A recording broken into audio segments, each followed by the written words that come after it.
League leaders Celtic entered the high noon showdown with a 4-point lead over their arch rivals, and they took just 13 minutes to open the scoring through Stilian Petrov. A rare mistake from Rangers keeper Stefan Klos, handing Celtic the lead. Rangers dominated first half possession, but neither Moles nor Flo could find the target.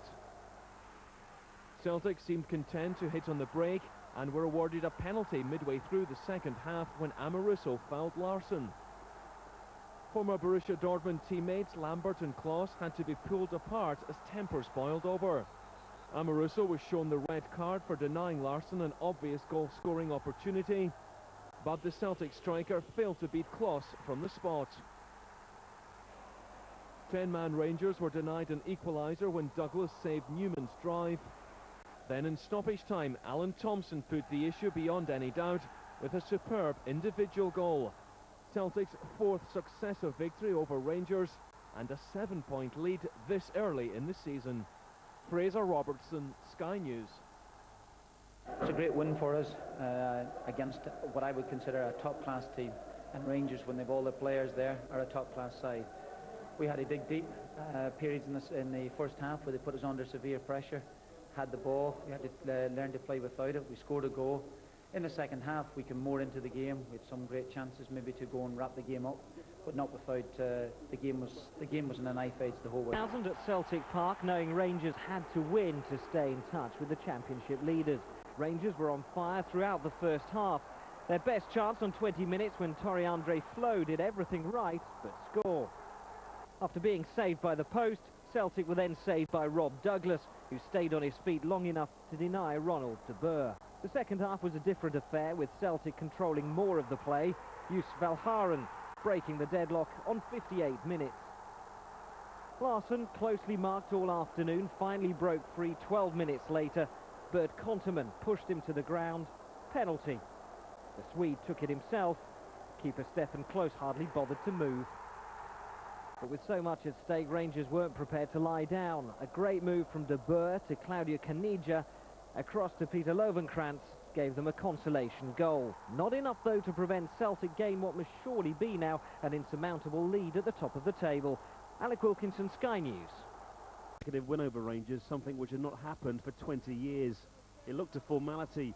Celtic were nearly in front through hearts and seconds after the start, and in fact had 10 first-half efforts on the Rangers' goal, which somehow survived.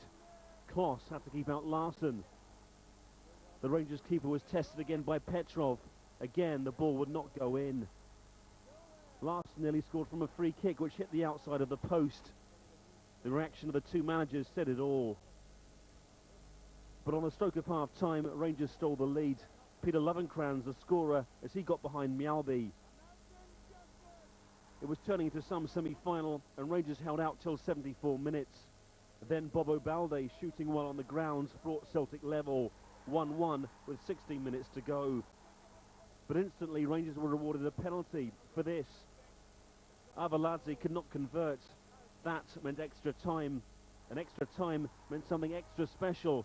Bert Konterman grabbing an amazing winner. 2-1 to Rangers. Jeremy Langdon, Sky. A gale in Glasgow to greet the old firm, and the usual stormy introductions followed out on the pitch. It was Celtic who came closest to going ahead early on. John Hartson had the ball in the net, but it was disallowed for offside. The replay suggested it was a harsh decision. At the other end, Arthur Newman tried to use the swirling wind to his advantage, but without success. Moments later, though, Rangers were undone. Larsson's pass played in Petrov, 1-0 Celtic.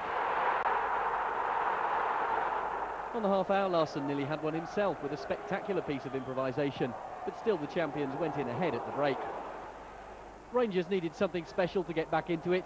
Arthur Newman provided it. Oh! Arthur Newman!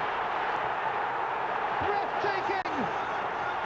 And Rangers finally rise to the occasion! Celtic should have pulled ahead again soon after that, but John Hartson squandered the opportunity. Frustrating moment for management and supporters alike. Rangers had chances to go ahead too. Their captain Barry Ferguson with the best of them. At 1-1 it stayed, a point which keeps Celtic on course to retain the championship. Jim Cockin, Sky News. The passion, the rivalry, the intensity, As if an old firm clash needed any spicing up, this one got extra spicy just 2 minutes in. Well, here's Lovenkrantz with an early opportunity for Rangers, and it took the defence and did it. It's flown in.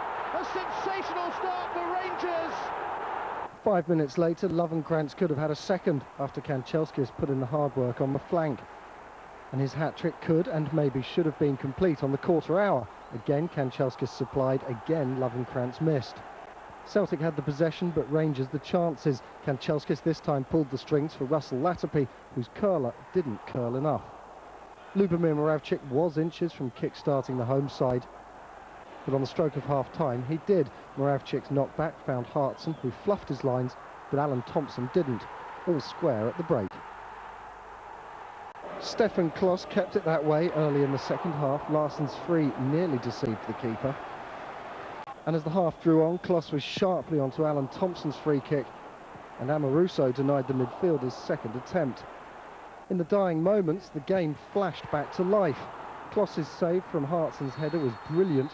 Then, as Celtic tried to scramble the ball home, the melee got overheated. It wasn't fisticuffs, but it was enough for Hartson, Mjauby and Rickson to all see red. The referee had had enough, called full time, but had already lit the fuse for the cup final in a fortnight's time.